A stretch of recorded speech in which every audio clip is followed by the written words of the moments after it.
One of the big discussions that's taking place among Christians is the value or the lack of value of the term evangelical. And you'll find that there's even a whole movement called ex-evangelical, that is, ex-evangelicals, people who have left evangelicalism. They've seen it as something that is negative, that needs to be left. And all of these things are taking place. Some who maybe haven't left the evangelical movement, but are having questions about the description, the baggage that goes along with the name evangelical. All of these discussions are important, and we need to be aware of them. But if we're going to have those discussions, we also have to have some sense of what an evangelical is. So if someone is going to either embrace evangelicalism or leave evangelicalism, you got to know what it is. You have to know what you're either embracing or leaving. And one of the challenging things is that there's no real agreed upon definition of what an evangelical is. Now, there are definitions out there, but it is there's some discussion and debate as to where those limits are.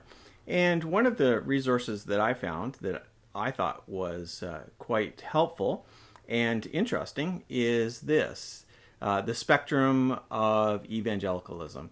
And this is one of those 4-view, sometimes they're 3-view, sometimes they're 5-view, but most often 4-view books by Zondervan. I quite enjoy these. I really like being able to look at different positions on certain topics, and also to have the opportunity for other scholars to comment on those positions, and to see where there's agreement and to see where there's disagreement. And so this one was quite good. I got to tell you though, when I started reading this book, I expected that there was going to be some really harsh pushback, strong critique that went beyond healthy theological debate and into name calling and so on. But I was pleasantly surprised. I actually thought that everyone behaved themselves quite well. Even though evangelicals aren't necessarily known for being super tolerant and super respectful, they get pretty passionate about their positions. But I thought these guys did pretty good. And I mean guys because they are definitely all men that are included in here. And so the positions that are presented in this book are fundamentalism by Kevin Bowder, confessional evangelicalism by Al Mohler, generic evangelicalism by John Stackhouse, and post-conservative evangelicalism by Roger Olson. And as I read this, I got to tell you, one of the things that I found very helpful and interesting for myself was reading the chapter on fundamentalism, because I really didn't have a whole lot of background on fundamentalism, at least not from fundamentalist perspectives. Usually what I've heard about fundamentalism is coming from those evangelicals who define themselves as not being fundamentalist. And so that's fine, but you're getting a specific perspective from that. But to hear from a fundamentalist scholar what fundamentalism is, I found it very helpful. So I really appreciated Kevin Bowder's chapter. One of the things that is interesting, and this actually was consistent with what I knew about fundamentalism, is that they separate themselves not just from those that they see as having forsaken the gospel, but also there's a second order of separation in terms of not fellowshipping with those who fellowship with those who forsake the gospel. So the classic example is that of Billy Graham. Billy Graham has been an important figure in evangelicalism. He is one of the key figures in the historical rise of evangelicalism. But fundamentalists rejected Billy Graham, not because his theology itself was wrong, but because he was willing to work with mainline Christians and Catholic Christians in his crusades.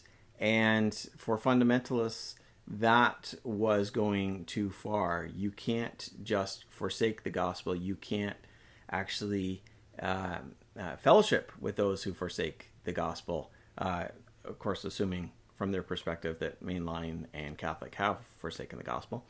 And so fundamentalists rejected Billy Graham. And there was a major shift in the evangelical landscape when that happened. Al Mohler, of course, has a very conservative version of evangelicalism. It's referred to as confessional evangelicalism. Interesting, as Al Mohler is a strong voice in the Southern Baptists. I hadn't actually realized that the Southern Baptist Convention hadn't joined the official evangelical movement. So I thought that was interesting. They are evangelicals theologically, but they haven't joined the organization. And it was interesting to see where he's at. He actually had a lot in common with Kevin Bowder. Their theology would be quite similar in many ways, except for Mohler wouldn't necessarily hold to that second order of separation. And so while Mohler might have disagreed with the choices that Billy Graham made, he wouldn't necessarily see a need to disfellowship Billy Graham. So that was interesting. The final two are by John Stackhouse and Roger Olson, Generic Evangelicalism and Post-Conservative Evangelicalism. And I got to admit that I didn't see a whole lot of difference between those two. When you read their chapters and you read their response to each other, they will say that no, they are different.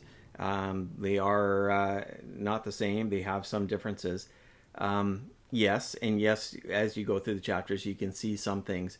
But really, deep down, they're both big tent evangelicals. And the message that both Stackhouse and Olson share is that you can be wrong on certain theological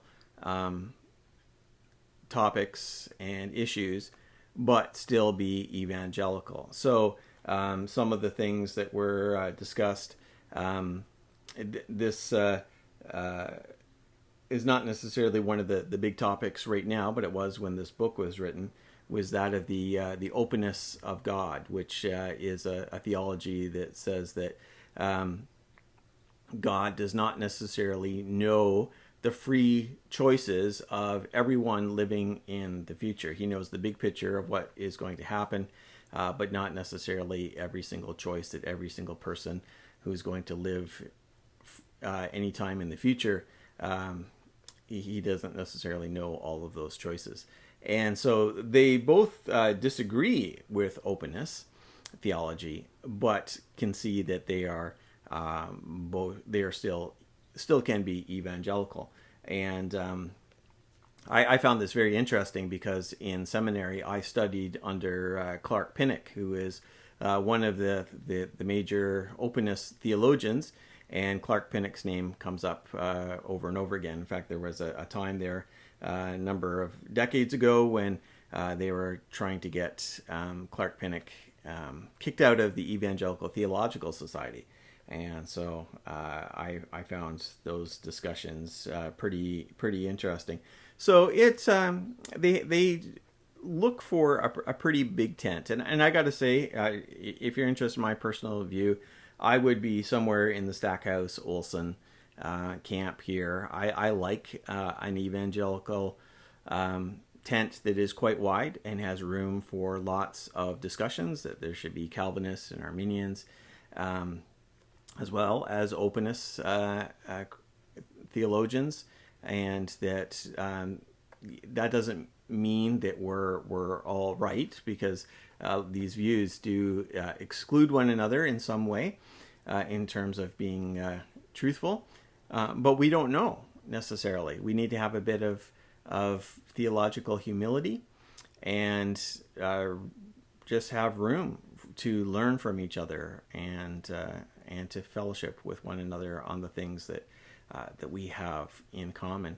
And so I like that, and I like this book. It really was helpful. One of the things that I do appreciate as someone who's very interested in history, and I actually have a history podcast. Here will be my ad for that, historyofchristianitypodcast.com. Make sure to subscribe to that.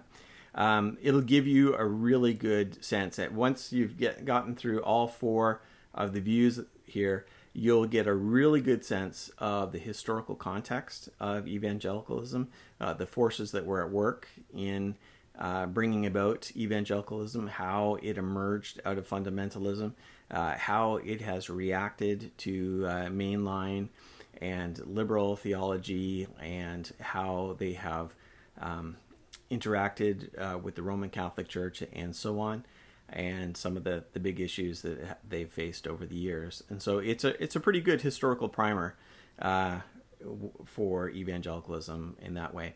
I'm going to leave a link to this book in the show notes, and it is an Amazon affiliate link. And if you click on that, I will get a little bit of money to help support the work that I'm doing in terms of blogging and podcasting and videos. And so if you're interested in supporting the work that I'm doing, please click on that link and buy this book and buy a whole bunch of other books as well.